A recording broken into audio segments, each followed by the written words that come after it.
Today is the 7th day of February 2015, and we are with Alok again in our continuing series on Savitri. So we are still in Book 1, Canto 3. The soul's release from ignorance.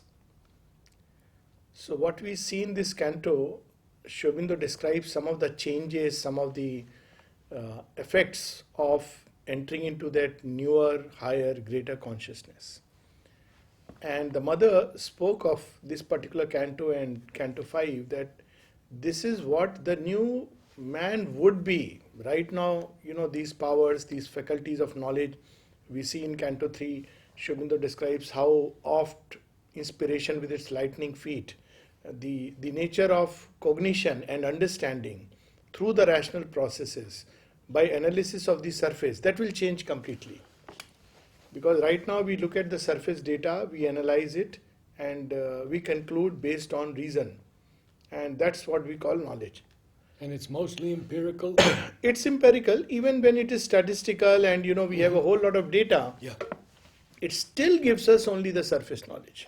That's why the mother called the modern science as the science of appearances. So, we know all about the foam and froth of the sea. Mm-hmm. We know all that floats on it. We know the waves on the surface, but we don't know we can just fathom a little bit that there is a tremendous power in its depth. But it remains still, more a matter of belief, non-belief, guesswork, imagination, rather than something concrete. And when we begin to get free from this clutch of ignorance, where we are identified with the body, mind, vital complex, with name, surname, dresses, vocations, degrees, etc., etc., a new self-knowledge emerges, and we know ourselves as the immortal soul. It's no more something which is somebody has told us, so we believe in it. Because we can't pretend it. If we believe in it simply because somebody has told us, at the first knock at our doors of the unseen fate, it will show up. So, it's a new self-knowledge. And along with that new self-knowledge of who we are, there comes a new way of dealing with life. A kind of mastery where we walk as masters of our fate. We choose. We are not helpless serfs moving and tossed about by the seas and by circumstances. And along with that, because we are able to now see the deeper play of forces, we read that, beings less circumscribed than mortal men, and through a new kind of sights and sounds and smells, which begin to reveal the hidden forces at play. The mother, when she would hear a music note, she would sometimes feel the vibration inside and say this is from the higher world. Even with Beatles, some notes she would say that. So she was not judging based on anything external, that this is Indian classical, therefore this must be like this. It was not that at all. Similarly, when people would come and say certain things, she would feel for the vibration, and based on that she would speak up. And she even said, they think I can't hear. Yes. They think I can't hear. But I can hear. I can hear and see much more clearly. Yes. So, it's a totally new understanding of world, of the forces at play. And as we read last time, that he abode himself in undivided time. Yes. So right now we, based on the past, project into the future. And we know how miserable we are when we do this. All the time something else comes and topples all our plans. But that's how we are, and obviously we have to use that. Yes. But in this new kind of knowledge, we see the past, the present and the future held together. And as we grow into it, more and more, our actions are not circumscribed to apprehensions of what is going to be, but with a certitude of knowledge. And the best part is that even when we know it, we take a certain course of action, even if we know that there may be an immediate failure in our acts, because it yet puts a groove in nature towards in that direction. So when Sri Aurobindo was asked that you must have known about the Cripps proposal, why did you send the emissary, Durai Swami?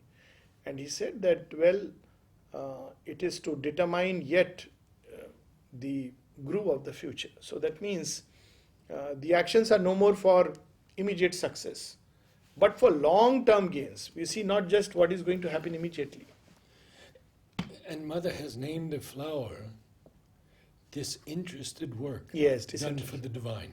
Very, very true. In fact, one of our prayers speaks about it. And she says, even when we work for the divine, there should be disinterestedness. And I still remember that was one of the prayers I opened this 1995, no, before that, 1993 or 92, when I was given some work for the center there in Bangalore, and I prayed to her for guidance, and I opened this. And it shook me to the core.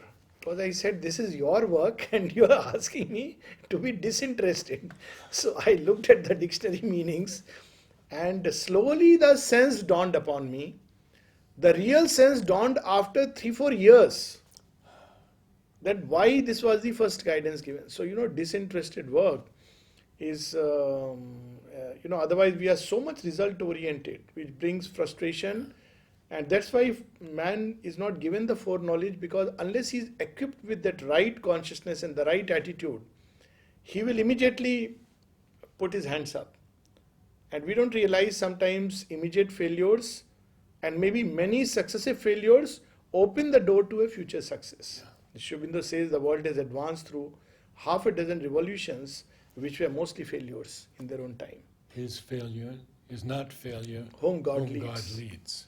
And we see India's freedom struggle in 1857. All the beautiful people from Jhansi Rani and Tatia Tope and all of them, it was a failed thing. And yet it lit up a fire. So it's very interesting that this consciousness, new consciousness, it is going to change the way we understand the world, the way we deal with it.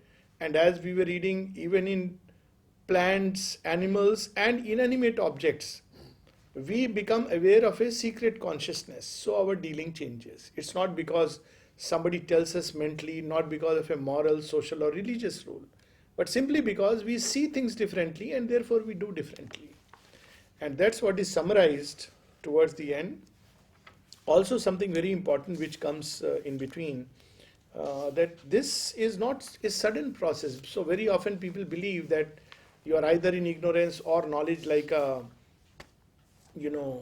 push button automatic system, because we are used to that.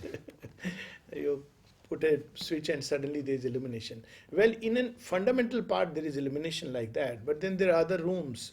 So slowly, once this illumination takes place and there is a reversal of consciousness, then it begins to touch upon other parts and it grows. So the aspirant momentarily enters into states of true knowledge, and then he lapses back into states of ignorance where other parts are struggling with nature. And Sri Aurobindo reveals marvelously, this too the supreme diplomat can use. Yes. He makes our fall a means of greater rise. Yeah. There's that line also, only a while these higher states. Yes, that's it. So that's the same passage. Yes. We can Exactly. read that before, page 34. And he gives the various reasons. The body pulls us back, the vital needs pull us back, the mind pulls us back, and the subconscious, even if we throw away things from these parts, they go into the subconscious. A long process. So we have this line, only a while at first these heavenlier states. These large, wide-poised upliftings could endure. The high and luminous tension breaks too soon. The body's stone stillness and the life's hushed trance. The breathless might and calm of silent mind, or slowly they fail as sets a golden day. So you see, this opens doors of understanding. Now there are mystics who have one experience and it's a very powerful experience. And based on that, based on the memory of that experience, because all the time one is not dwelling there, it would need a perpetual trance. They make a whole theory, and then understanding, and people flock, and etc. etc. Yeah. But Sri Aurobindo is a perfect perfectionist. So he says it's not enough. Everything must change. And that's why the integral yoga. So here, because one has a big, high experience or a realization, one doesn't feel satisfied, I had something wonderful. No, one is spurred on to move on, move on, move on. Other hills to be conquered, to be climbed. And then there is no end, because as the consciousness expands and other lives get included into our own, that's what we read last time, then there are no limits potentially. Yeah. So it's such a wonderful thing that it's a limitless yoga. Yes. Yes. It doesn't stop with some wonderful awakening, enlightenment, as they say, and then you have to preach others. No. It is something limitless. Even when we are sharing the joy like we are doing now, we are like children moving together. Maybe a couple of inches this way, that way. But it opens such infinite vistas, and that gives a great joy, at least personally to me, that there is no such end point. If there are end points, then it's like, okay, finished. So what? Yeah. Now what? Yes. So, and then, but look at, how beautifully. Yeah. So when we come back time to time to this blind driven inertia of our base, we are pulled down. So page 34, few lines below. This too, the supreme diplomat can use. The divine is the diplomat. So what does he do? He makes our fall a means for greater rise. So of course this is not an excuse for falling, but this is a wonderful hope. And I'm sure all of us who have gone through this process understand what it means. How, he comes into those parts. For into ignorant nature's gusty field, into the half-ordered chaos of mortal life. See, there is so much humor in Savitri. Yes. Look at the half-ordered chaos of mortal life. The formless power, the self of eternal light, follow in the shadow of the Spirit's descent. The twin duality forever one chooses its home mid the tumults of the sense. And then this next part. He comes unseen into our darker parts, and curtained by the darkness does his work, a subtle and all-knowing guest and guide, till they too feel the need and will to change. So each part has to consciously choose the divine. We can put pressure to make the choice, but we cannot choose for that part. So as other parts open up, they can put a pressure. A pressure is automatically created, in fact, as the force field of the divine grows within us. But in the beginning, early stages, in some people, it can lead to great resistances also. Because they feel the pressure for change. That's why many times coming to Pondicherry, living in the mother's physical atmosphere, and Sri Aurobindo's presence was so difficult. And even now, many people, because imbalances. Because, if the other parts are not willing to change, and they have to be willing to change, you can't just exterminate them, you can't just put a, blinding cloth over them, and you can't just coerce them. You can gently put a pressure of the higher parts, but they have to feel the need and will to change. And in the past, it was suppression. Or a denial, or simply letting it have its own way. Yeah, yes. That also yogis, many times yogis, when they behave, strangely, people don't understand. But a part of them has broken free from the normal boundaries of society. Yes. And other parts are still struggling. So, he's in a strange situation. He's neither human, nor animal, nor a god. Or maybe a part of him is living in a wider consciousness, but other parts are still a cross between the demigod and the beast. So it creates a strange situation, and there are yogis who are known to have, and sometimes their nature can completely go haywire. So it's not an easy process, and that's why Sri Aurobindo would talk about call, readiness, fitness for the path. It's not a free for all that just about anyone just walks in. Well, walking in one can, but at one's own peril. So he would take so much study the person. The nature has to bear it. It's a tremendous power. And we did talk about last time Yes. that certain people Yes. he did not want And to do some the yoga. yes, and some people had to be sent away. And a classical case is of Tirupati. See, Tirupati was one of those four persons in whom the four great pillars of immortality were being incarnated. The other was Champaklalji, Dr. Rajangam, and one more I may be forgetting. But in Tirupati, Sri Aurobindo wanted to incarnate the pillar of faith. And he lost his mind. He started feeling that I am God, I am Avatar, I am all these things. So he had to be sent away. And Sri Aurobindo looked after him every way, but he couldn't stay near because he would feel that pressure. So that's why a strong adhar, a balanced, one, if one, or if, the other thing happens that one feels very despondent when one confronts these parts in nature. Initially, we believe we are the best and everybody is rot. Then you begin to discover that we carry a little bit of that rot inside us, which is coloring our eyes. And then it's not easy because it's literally open a room which has been closed for centuries and everything there is in pell-mell and it has to be set right. I know of a person, a lady, who was very sincere, really a devotee, wanting to do the integral yoga. Lived here for years and went to Mother one day and Mother said, "This yoga is not for you." Yes. And she went back to her own country, has a beautiful life, family, children. Absolutely. And even some people, she would say, there are letters of Sri Aurobindo that you stay there and do the yoga. Because, in fact, very strangely, Sri Aurobindo says that this lady whose girl's father writes to Sri Aurobindo, and he says it is better if she stays there and does the yoga because she is blossoming her very beautifully and her psychic is developing very fast. But if she comes here, suddenly she will be surrounded by difficulties which she may not be able to take.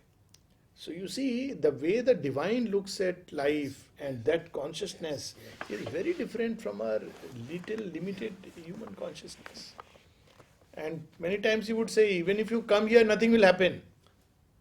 That also he has said. And a classical example was where people said that, those who are nearest to you will get transformed earlier, it seems. And he said, in that case, my table would be the first one. So the block of wood becomes sometimes a block of stone or iron because the resistance can, grow so much. So this is how this process goes, and that is, beautifully described in this canto, like the waxing and the waning of the moon. So there are days, weeks, months when we are in a beautiful state. And then there are days, weeks, even sometimes months. Sri Aurobindo speaks of, initially it can be like that everything gets clouded. And then the only support is Mother's name and faith. And then again it's uplifted. Till finally these periods of, these dark periods become lesser and lesser and lesser till we begin to live in the light of that consciousness more and more. But have we not all experienced that? Oh, no one can go through, and it's an endless process because, as I said, then it goes beyond oneself, and we have the same, little bit below.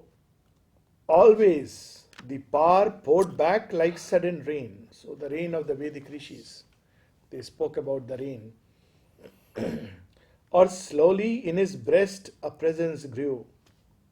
It clambered back to some remembered height or soared above the peak from which it fell. So the whole process is so beautifully described in Savitri. And what a word, Yeah. clamber. Clambered back. And see, it is described in a marvelous way, and even it can soar beyond. Yes. Each time he rose, there was a larger poise, a dwelling on a higher spirit plane. The light remained in him a longer space.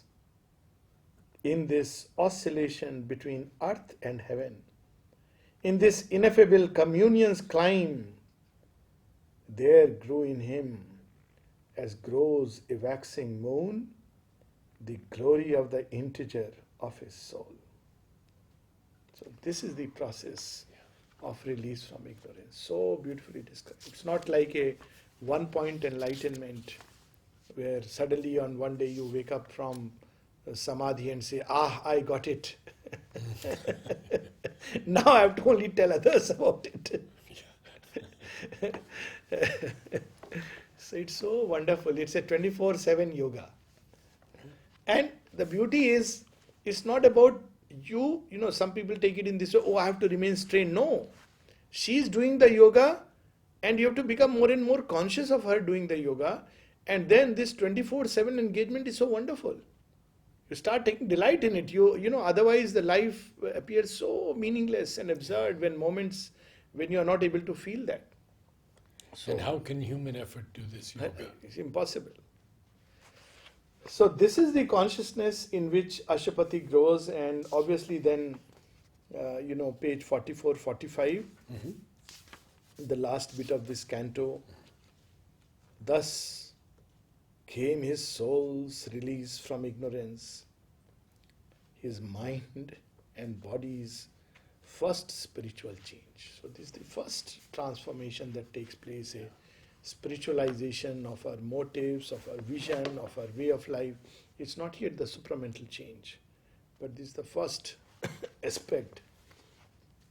A wide God knowledge poured down from above. God knowledge and wide God knowledge. There is a God knowledge about the divine's one aspect or another aspect, or divine in one way or the other, like, whether he is impersonal or whether he is personal, whether he is universal, whether he is individual, all kinds of experiences people have.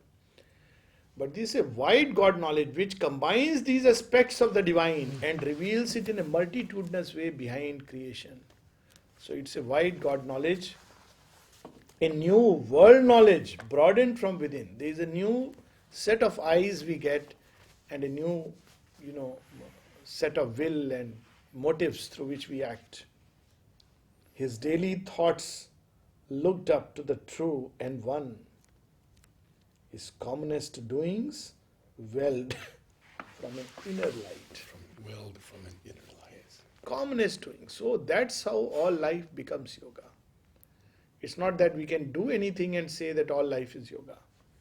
When the consciousness is yogic, then the slightest of movements or everything, taking a walk in the garden, or even, as mother says, watching a movie. She has watched movies, and when the movies would come, mother would have some exceptional experiences. At one point she says there was a movie on Prahlad, the boy who, in the fifth avatar of Vishnu, Nursing avatar. When mother watched this movie and when he was doing Hari Mantra, mother says that all my hairs began to stand. I could see the power of this mantra. But equally, when she would watch Blue Lagoon, she would say, there were some wonderful things. So, it's not the conventional, traditional, religious, orthodox, doctrinal knowledge. Even Wizard of Oz. Wizard of Oz. And she has spoken about it. Yeah, at length. So the inner meaning of all of those. Yes. So it's a very different kind of a knowledge which shows you the hidden truth behind the commonest things. And that, what that world is very difficult to talk about it. It is something to be experienced. And the other day, I think just few days back, I was telling someone it's difficult to explain how one begins to experience the mother's presence and her grace in the smallest of things. It's difficult because it'll be a whole Mahabharata, and somebody would well think that you are crazy.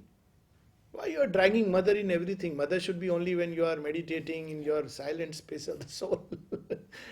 But everything she manifests, and we have to just a little contact, and then life becomes a gratitude, nothing else. Yes. So here is Ashwapati, last 4 lines on this page. Apart, he lived in his mind's solitude. Who would understand such a being?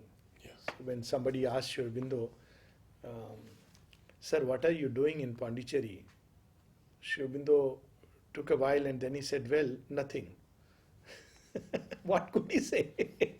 What he was experiencing? Well, nothing. Apart, he lived in his mind's solitude. A demigod shaping the lives of men. Look at the beauty of these 2 lines when seen in conjunction. Apart, he lived in his mind solitude is one. But it is not the solitude of a lonely thinker who goes above all. It is a power that in its solitude is shaping the lives of men. Yeah. What is this power? That sitting in a small little room in Pondicherry, then an obscure ghost town full of murderers and rogues, he is reaching out to a prisoner in concentration camp, reaching out across the world without an aircraft, all the way to draw a fashion designer from America and the president's daughter. Yes. Who can imagine what is that power? So, a demigod shaping the lives of men. One soul's ambition lifted up the race. Its power worked, but none knew whence it came. The universal strengths were linked with his, filling earth's smallness with their boundless breadths. So gods are waiting for such a being to act. Yes. He drew the energies that transmute an age. And then this last line, how beautiful, last 2 lines. Yes. His walk through time outstripped the human stride. So what Sri Aurobindo is and what he has done, I think it will take us at least 3 centuries to understand, and maybe a couple of centuries more, very hopefully, to experience that life in its fullness. Of course, by Mother's grace, one experiences all the touches, but that fullness of that life. So he is what the Superman would be, or the supramental being would be in future. So if somebody wants to know what the supramental being would be, so the simplest answer is look at Sri Aurobindo. Yes. Don't have to read books and analyze it. Look at Sri Aurobindo. And the last The line. last line. Lonely his days and splendid like the sun's. So the sun in its loneliness sheds light to all upon this entire creation on earth, on everything. The sun is there in the grain of dust, and the sun is there in the grain that we eat. The sun is there like a torture in the Sahara, and the sun is there like a warm glow of light in the Arctic pole. The sun is there, and we cannot imagine life without the sun. But he is there, out there, lonely. Only his days. So, such is the supramental life. And then we can just touch upon little bit on the secret knowledge, or shall we just take a few minutes break? Maybe then we can start.